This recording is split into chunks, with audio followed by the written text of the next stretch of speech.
Yes, the message is very simple that on this year's Mazingira Day, you plant a tree in the primary school you went to. It's a very simple statement,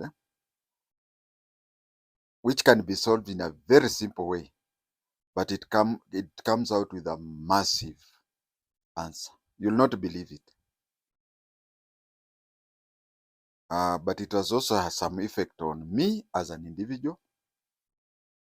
And also, we have to understand why the 10th day of the 10th month every year is Mazingira Day. We have a lot to cover, isn't it? But let us start with go back to your primary school, plant a tree. If I look at where I stay or people I interact with, if I look where I come from, if I look at all those people there, I'm trying to see anybody who has never been to primary school. It doesn't mean that you completed school, no. Even if you went to school for up to grade 2 or standard 2, you went to that primary school.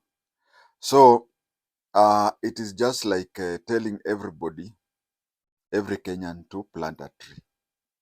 Because if they talk of going to secondary, if I look, I can, people increase, those people who never stepped into Form 1. And if you talk of those who never completed Form 1 for secondary, in my father's children, uh, more than a third did not complete secondary school. So, in short, I'm saying that every person who has stepped into a primary school should go and plant a fruit tree in his or her primary school.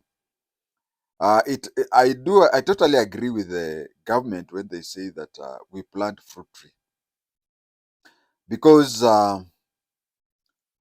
if you look at fruit trees, my favorite being avocado, but some people even include guavas there and so on. You find that these trees do have the environmental effect, just like the fruit trees have got environmental effect, just like forest trees. But if you tell people whose land is shrinking, you see, land is shrinking. If I look at my grandfather, both everybody has two grandfathers, isn't it? Let me start with my paternal grandfather, who is whom I was named after, Huatenge. Huatenge. If I look at the land Huatenge had,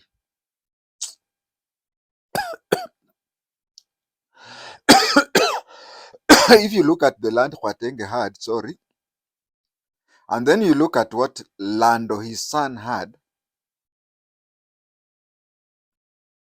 Huatenge had 32 acres.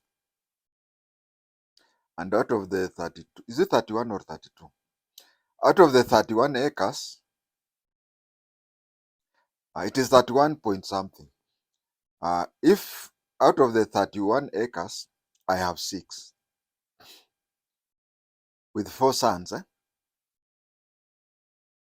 if I have to give everything, because if I have to give everything, with excluding myself, it means that the maximum a son can get is 1.5 acres. And those sons are also, they have sons, my grandsons.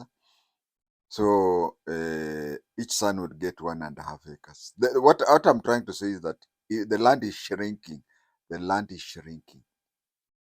So if you have to place there, those people, I remember my father in the 60s, 2/3 of my father's land was forest, natural forest. Actually, we used to farm on only a third of 10 acres of my father's land. Then one time somebody just was hired by my mother and then he decided to add another 10 acres. He had a tractor, so out of the tractor he made 20 acres. Because he'd get double the pay. Yeah? What I'm trying to say is that on our farm we had a natural forest, but right now, if we have to do that natural forest again, it will mean that most of us will have, if we have to today to decide to revert the land that was in natural forest in the 60s in Lando's land, it would mean a person like me, I'll remain with, is it half an acre out of the six? 5.5 acres will be. And do you want to tell me that I will survive with a half an acre? No. So that is what I'm saying, that the government is doing good in converting. The government is doing good to convert the.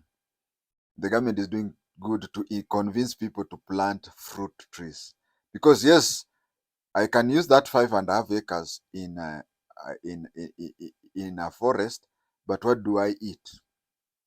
But if it is fruit tree, 5.5 acres, and imagine having 5 acres of avocado. I'm sure you'll be earning more than any crop. You'll earn more than coffee. You'll earn more than tea. You'll earn more than whatever. So I support the government's move of people planting fruit trees.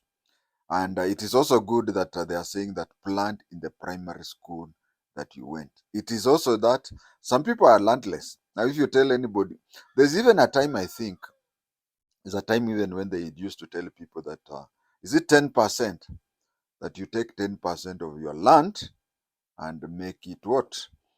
A forest. That was before they even pushed for a fruit forest. Now, when they said you plant that for forest, they maybe they did not factor in that some people do not have land. People do not have land. Now they have moved to, everybody has been to primary school. Everybody has been. Anybody of 70 years and below, I think all of them have been to primary school. But if they talk of secondary school, the number shrinks. That was before the 100%. And even if we have 100% moving to the secondary, we have people who just refuse to study. You take him to school, he refuses. He tells, I don't want to study. There are those who run away to. So there's so many reasons why we have 100% attendance in primary, but the number goes down as we continue higher education. Now I'll go to the issue of me having a challenge in going back to the primary school I went to and planting a fruit tree. There are several reasons. The schools are, first of all, I went to 7 different schools. Yeah, I went to 7 different schools. Of course, they are trying to say that, what is the population of Kenya now? Is it 50 million? Now, if 50 million plants every year in the primary schools that they went, in five years, that is 50 million in 5 years, you'll have planted 200, a quarter billion trees in your schools only. Maybe even that time we will now think of going elsewhere. But that is assuming everybody has gone to one primary school only. I don't know. So far, the only person I know who has gone to more primary schools than I have is my Form 5 and Form 6 classmate called Evans Wasike. Evans Wasike was a long-term public relationship and personnel human resources manager of National Cereals and Produce Board. I think he has attended more primary schools than me. The only person I've ever come across. But let me tell you, during our time we went to from standard 1 to standard 7. In those 7 classes, me, I only repeated one class, standard 3. I only repeated one class, standard 3.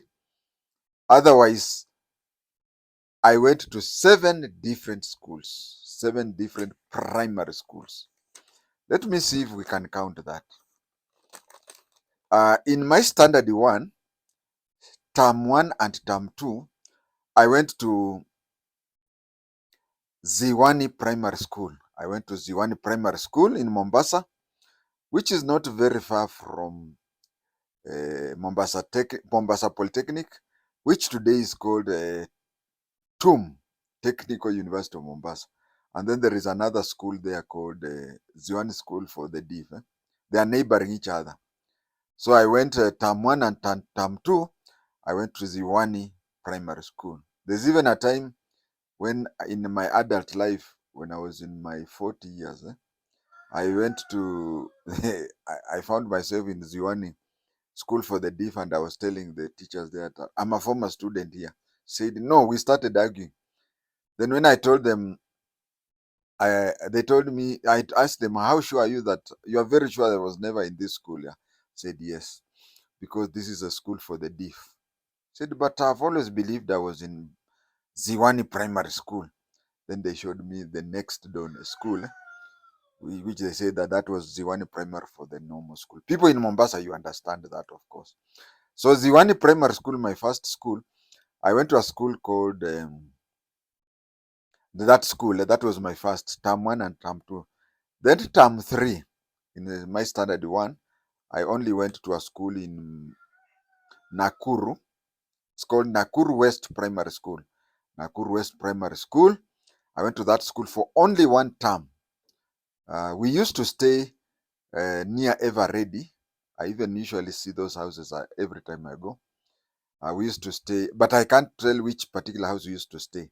Somewhere near Ever Ready. And my standard 1, term 3, I was in Nakuru West Primary School.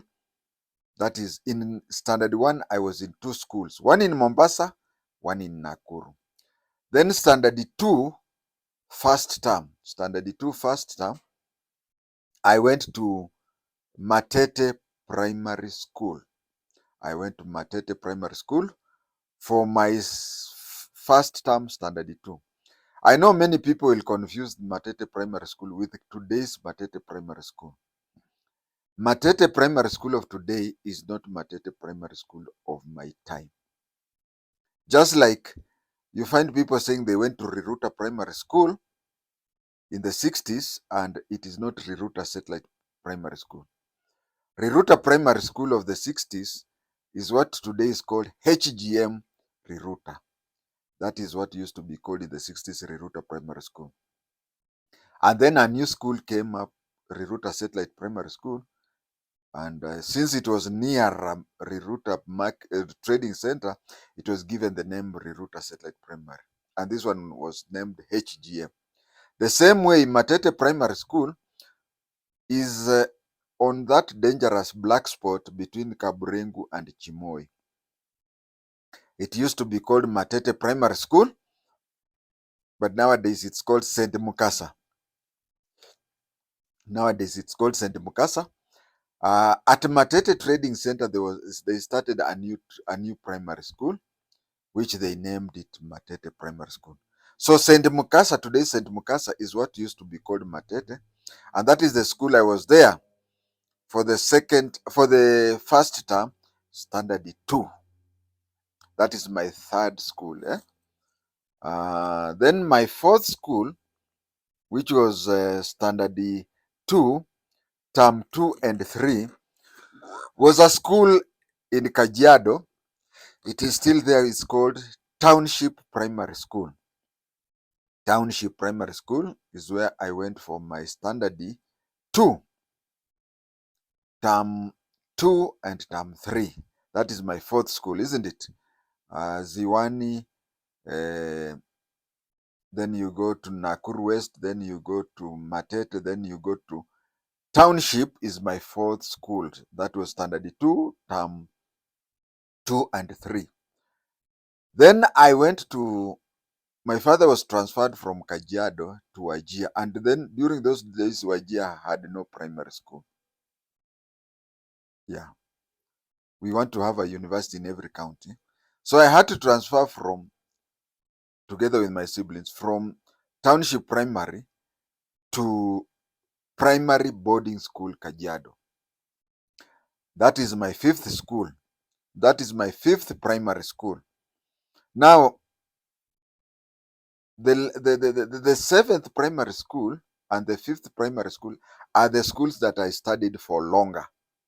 You have seen of those schools, there is no school I've learned for a full year, isn't it? But in PBS, primary boarding school, I went there for my standard 3, that is first year, and then standard 3 repeat second year, and then standard 4 term 1 and 2. So those are how many terms? Standard 3 to 6, 6 terms, and then standard 4 2 terms. So I went to primary boarding school in Kajiado for 8 terms. Then the third term of standard 4, third term of standard 4, and a bit of standard, and a bit the first month of standard 5, I was in Luandeti DEB. So I was in Luandeti DEB as I was in Luandeti DEB as a student there. That is my 6th school. And my 7th and final school where I completed my primary was Mbagathi Road Primary School, next to Mbagathi District, Mbagathi, the famous Mbagathi Hospital. So those are the 7 schools So if I have to plant a tree in my primary school, not only will I have to move very many, imagine moving from Mombasa, then I alight in Nairobi, dash to Mbagathi, place there a tree, then take another vehicle, land in Kajiado, 2 primary schools there, then come back, go to Nakuru, then go to the 2 schools in Luandeti. Those are my primary schools. The origin of this 10th October started with, it used to be called Moi Day. It used to be called Moi's Day. And you know, in 10 days' time, we are going to have Kenyatta Day. In 10 days' time, we are going to have Kenyatta Day, which was renamed Mashujaa Day. One of the reasons why it was renamed Mashujaa Day, and this day was given many names. Actually, this day was given many names before they settled for Mazingira Day. When we were having multi-party struggle, people were wondering if the first president has a day named after him. In America, we have how many presidents? We are now for 40 what? 48, or they're approaching 50. Yeah? Now, if in Kenya we are having every president his day in then 50 days, what would happen? Every week, we have 52 weeks. Every week we will be having a day named, a public holiday named after a president. So there was that problem also. And it was said that, and Jomo Kenyatta, when he was alive, he used to say that he was not the only one who was arrested on 20th October 1952. So that is why it came to be given the name Mashujaa Day. And Moi's Day, Moi wanted a day to be named after him because he was of this, that if this is the first president and I had been given a name, why don't I be given a name? And then they were looking for an appropriate day. The appropriate day was that they came up to the day that 1978, on October 10, Moi was still acting president. You see, the constitution said that the vice president was to act as a president for 90 days. And then within 90 days, there were to be an election for the new president. So the first person to say that Moi should be elected and opposed was Sharif Nasir, the father to the current governor to Mombasa. The father to the current governor of Mombasa is the one who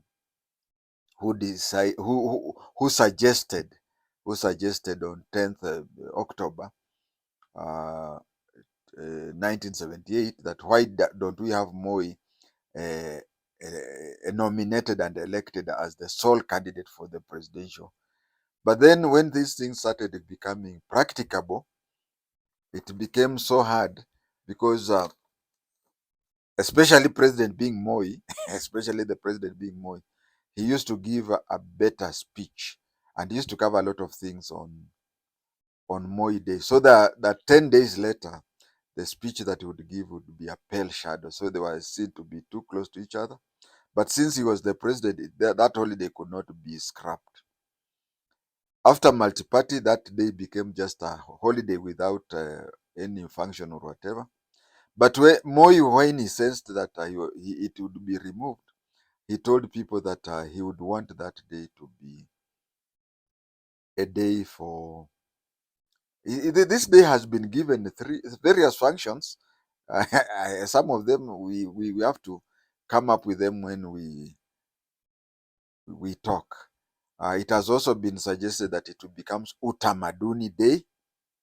It becomes Utamaduni Day. But then Kenyans came and failed to understand why we have December 26th Boxing Day. So it was later placed that Utamaduni has to go there because Sebstone Mudamba, Moses Sebstone Mudamba Mudavadi, had started Maragoli Utamaduni or Cultural Day on 26th of December. So it was decided that that day become Utamaduni. So then it became Service Week. Service, yeah. And that is why you find we have Service Week for whatever. Because Moi, when he was about to leave, he said he wanted people. You just decide on one day to do free service to the population. But then it also came and became Mazingira Day. Became Mazingira Day. So that is how it is. And if you ask me, I'd wish that it is scrapped. It's just scrapped. But it is a bit hard to scrap it. It is a bit hard to scrap it because those, you know, the 2010 constitution came up with its own problems. We knew that MPs could, like that one, the section 2A, it was, I'm approaching 30 minutes, but it took 5 minutes for it to be, the constitution to be changed in Kenya. So 2010 placed it hard to change the constitution. For you to remove that day, we have just to get used to that in that way. So my viewers, especially the younger generations, I think you have learned something. You have learned something that I'm one of the people who have attended very many primary schools, 7 in total. Secondary education, Form 1 to Form 4, I went to only one school.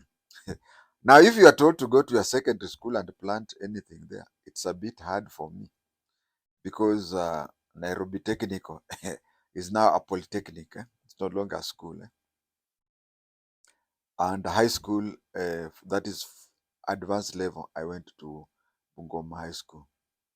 I would also advise people as much as possible, let us do that, what do you call fruit planting. Even if you have 10 fruit trees, it's very beneficial. Just 10, nothing less than 10. Thank you and God bless you. Amen.